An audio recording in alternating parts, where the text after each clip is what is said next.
Support చేసిన నా media వారందరికీ ఫస్ట్ ప్రతి ఒక్కరికి పేరు పేరుగా నేను థ్యాంక్స్ చెప్పుకుంటున్నానండి.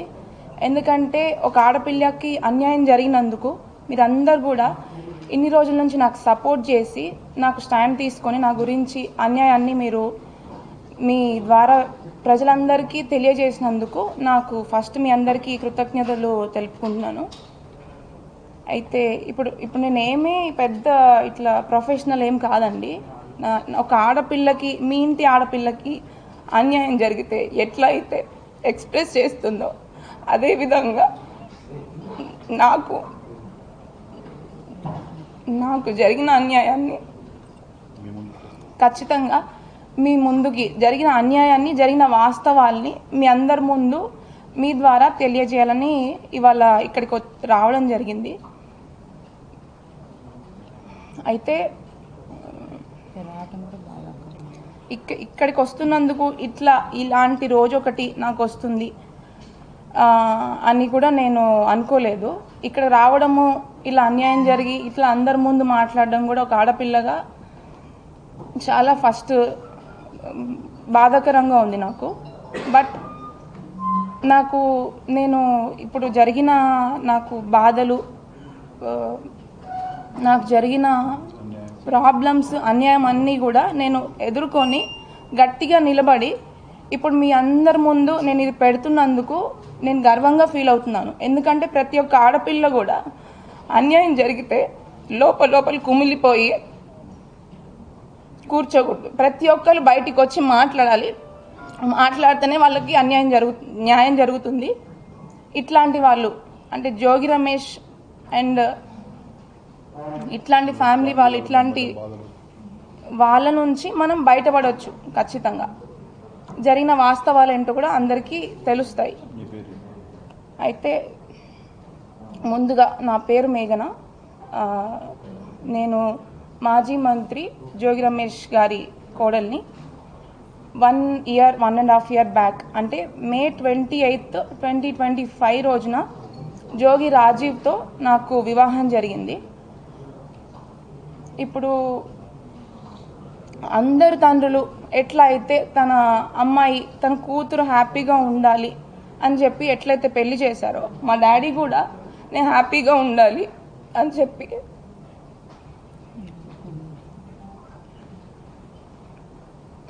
ఎంతో కష్టపడి తన స్తోమతకి మించి కూడా నేను హ్యాపీగా ఉంటాను ఆ ఇంటికి వెళ్తే అని చెప్పేసి జోగి రమేష్ గారి మీద నమ్మకంతో ఆ ఇంటికి నన్ను అప్పచెప్పాడు. కానీ ప్రతి ఆడపిల్లలాగానే నేను కూడా ఎన్నో ఆశలతో హ్యాపీగా ఉంటాను, ఒక కొత్త జీవితం ప్రారంభిస్తున్నాను అని చెప్పేసి ఎన్నో ఆశలతో నేను కూడా అడుగుపెట్టాను. కానీ అడుగుపెట్టిన కొన్ని రోజులకే చాలా ప్రాబ్లమ్స్ ఫేస్ చేయాల్సి వచ్చింది. కానీ ఫస్ట్ నేను చెప్పదలుచుకున్న విషయం ఏంటంటే, ఎవరైనా పెళ్ళి ఎందుకు చేస్తారండి? హ్యాపీగా ఉండాలి వాళ్ళ అమ్మాయి అబ్బాయి అని చెప్పి పెళ్లి చేస్తారు. బట్ జోగి రమేష్ గారు చేసిన ఉద్దేశం రాంగ్. ఫస్ట్ థింగ్ ఏంటంటే, ఒక పెళ్లి చేసుకున్న తర్వాత ఇద్దరి మధ్యలో గొడవలు వచ్చి విడిపోవడం అనేది కంప్లీట్ డిఫరెంట్ స్టోరీ. బట్ నా పెళ్ళి అట్లా జరగలేదు. ఖచ్చితంగా ఈ పెళ్ళి ఉండదు, ఇది ఉండే పెళ్ళి కాదు అని చెప్పి అతని కొడుకుకి ఉన్న ప్రాబ్లము ముందే అతనికి తెలిసే, ఖచ్చితంగా వాళ్ళ కుటుంబం మొత్తానికి తెలిసే నాకు ఈ పెళ్లి చేశారు. ఖచ్చితంగా అది నేను 100కి 100% చెప్పగలను. పెళ్ళికి ముందు ఇలా తెలిసి ఒక అమ్మాయి గొంతుని కోయడం అనేది చాలా పెద్ద నేరము. ఇట్లా ఇప్పుడు తనకు కూడా ఒక కూతురు ఉంది, తనకు కూడా ఖచ్చితంగా కూతురు ఉంది. తన కూతురు కూడా ఇట్లా జరిగితే ఏం చేస్తారు? ఇప్పుడు ప్రజలందరికీ సహాయం చేసే ఒక వ్యక్తి, పబ్లిక్ పర్సన్, అతను పబ్లిక్ నాయకుడు. మరి తన ఇంట్లో ఆడపిల్లకి అన్యాయం చేశాడు తనే. మరి ఏం చేద్దాం అనుకున్నాడు ఆయన? ఏ ఉద్దేశంతో పెళ్లి చేశాడు?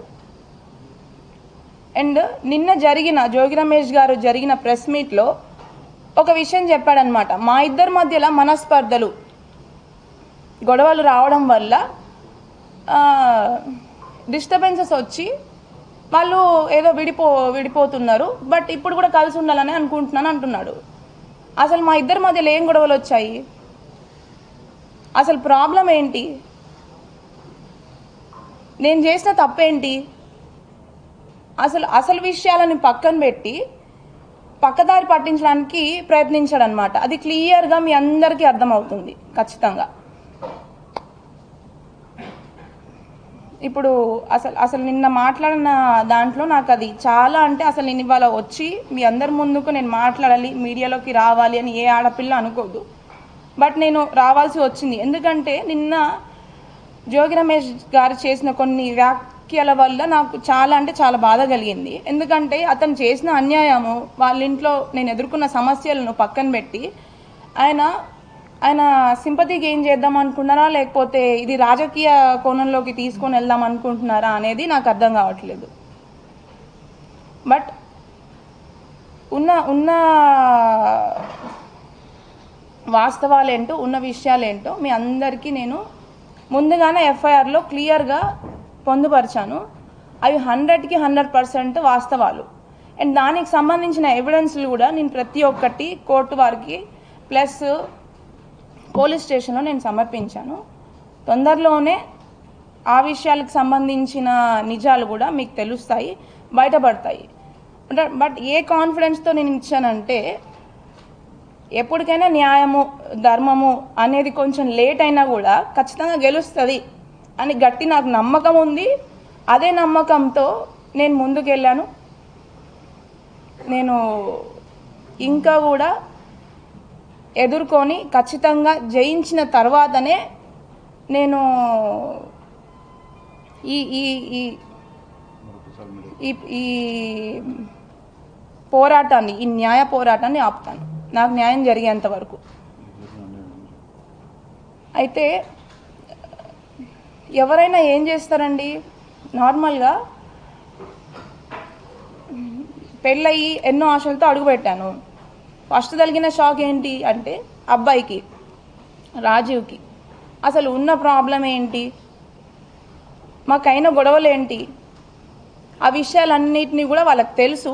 అయినా కూడా నేను ముందుగా మా మమ్మీ డాడీ కంటే ముందుగా వాళ్ళే మా మమ్మీ డాడీ అనుకొని, వాళ్ళే నా తల్లి తండ్రి అనుకొని వాళ్ళకే చెప్పుకున్నాను నా కష్టాలన్నీ కూడా. ఇట్లా జరుగుతుంది, ఇలా జరుగుతుంది, ఇట్లా నాతో సరిగ్గా ఉండట్లేదు అని చెప్పి. కానీ మమ్మల్ని ఇద్దరిని పక్కన కూర్చోబెట్టి ప్రాబ్లం ఏంటి అని అడగాల్సింది పోయి, మా అత్తగారు శకుంతల నాకు అదేంటి అదనపు కట్నం కోసము నన్ను అన్ని విధాలుగా ఇబ్బంది పెట్టారు, వాళ్ళ ఫ్యామిలీ అంతా కూడా. మీరు ఖచ్చితంగా అది మొన్న బయటికి వచ్చిన ఆడియోలు వీడియోల ద్వారా చూసే ఉంటారు నన్ను ఏ రకంగా ఇబ్బంది పెట్టారని. అయితే అవి కొన్ని మాత్రమే. ఇంకా కూడా నేను చేసిన ఒక్క విషయం ఏంటంటే, నాకు జరిగిన అన్యాయము, నేను ఎదుర్కొన్న ఇబ్బందులు ఖచ్చితంగా అతను పొలిటికల్ బ్యాక్గ్రౌండ్ అండి. మాది అసలు పొలిటికల్ బ్యాక్గ్రౌండ్ కాదు, మాది కంప్లీట్గా బిజినెస్ బ్యాక్గ్రౌండ్. మాకు పొలిటికల్కి బిజినెస్కి అసలు సంబంధం లేదు. సో నేను అదేవిధంగా మా అత్తమ్మ మామయ్యకి నాకున్న ప్రాబ్లమ్స్ని చెప్తే అది పక్కన పెట్టి, మీరు విన్నట్టు మొన్న ఆడియోలో ఇన్నోవా పెళ్ళైన కొత్తలోనే అండి, మాది May 28, 2025కి పెళ్ళైతే నెక్స్ట్ ఒక 1 monthలోనే ఆషాఢం రావడం జరిగింది. అయితే వెళ్ళే ముందే 1 weekలోనే నాకు ఫస్ట్ షాక్ రాజీవ్తో తగిలింది. దాని తర్వాత ఇప్పుడు అది వెళ్ళి వాళ్ళకి చెప్పితే, అదనపు కట్నము డబ్బులు తీసుకొని వస్తే నువ్వు హ్యాపీగా ఉంటావు, అతనికి ఇంకా మీరు విన్నట్టు నువ్వు అదే అతనికి ఫీలింగ్స్ వస్తాయి అనే లాంటి బాధాకరమైన విషయాలు మాట్లాడింది.